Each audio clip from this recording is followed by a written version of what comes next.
Exterior, U.S.-Mexico border crossing. Night. A vintage World War II Sherman tank careens down a near-empty highway towards the booths at the U.S.-Mexico border crossing at San Diego.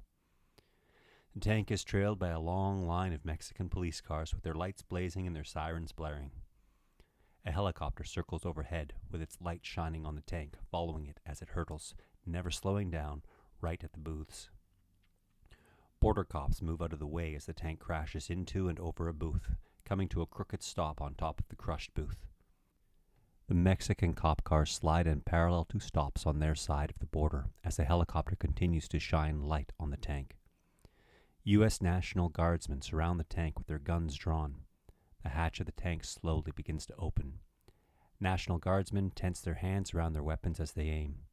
A small hand comes out of the open tank hatch, waving a white handkerchief like a flag. Cut to black. Fade in from black. Interior, interrogation room, night.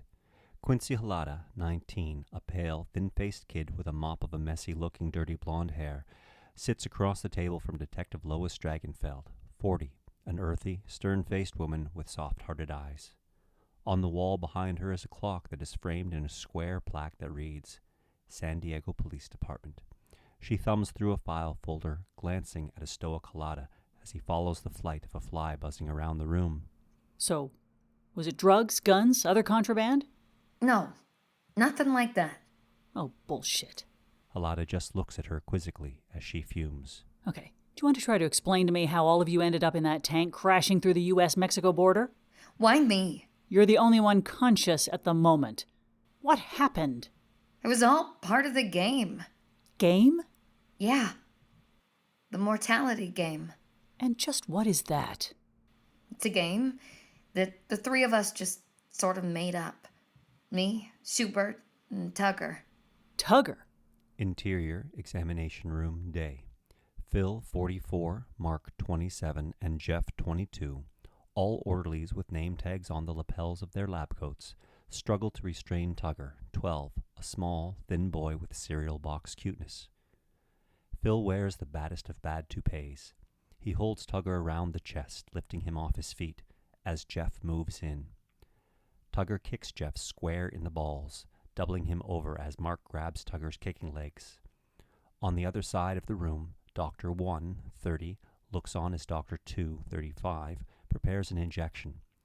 Tugger goes for Phil's eyes, but misses and grabs at his hair instead, pulling off his bad toupee. Tugger throws the toupee at Dr. 1. He ducks and looks at Dr. 2, who has the syringe ready. As Phil and Mark turn a still struggling Tugger slightly, Dr. 2 pulls down his jeans just enough to expose his upper buttocks and swabs the area with an alcohol pad. Geoff is still on the floor groaning as Tugger bites the hand of the now topless Phil. Dr. 2 injects Tugger, as Tugger gets one leg free from Mark and kicks Dr. 2 in the head. Dr. 2 goes down to the floor, joining Geoff. The syringe still sticking out of his buttocks, Tugger continues to bite down hard on Phil's hand, and with his free leg kicks Mark on the side of the head. Mark shakes it off and grabs both legs again. Tugger keeps fighting, then all at once, his eyes cross and his mouth goes limp against Phil's bleeding hand. Interior, interrogation room, night. Yeah, his real name is Barnum, but Schubert's called him Tugger since he was 7. Schubert being the middle-aged man, Tugger being the little boy? Technically, I guess you could say that. Technically? Well, Schubert's like 56, and even if he wasn't a 4-pack-a-day guy with a bum ticker, I doubt if Willard Scott would be celebrating his 112th B-Day on the Today Show. So, he's kind of past the middle, and Tugger's almost 13. But the paramedics listed him as... Yeah, he's small for his age because of the cancer. He has cancer? Leukemia.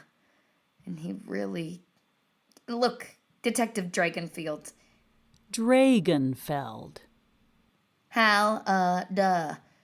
Short A's all the way around. Some people say Halada, but that's... I don't care.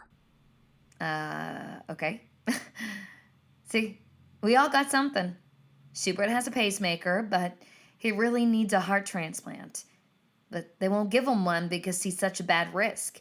I mean, with his lungs and his liver, I guess they figure, why waste a heart? Liver? He drinks a little, too.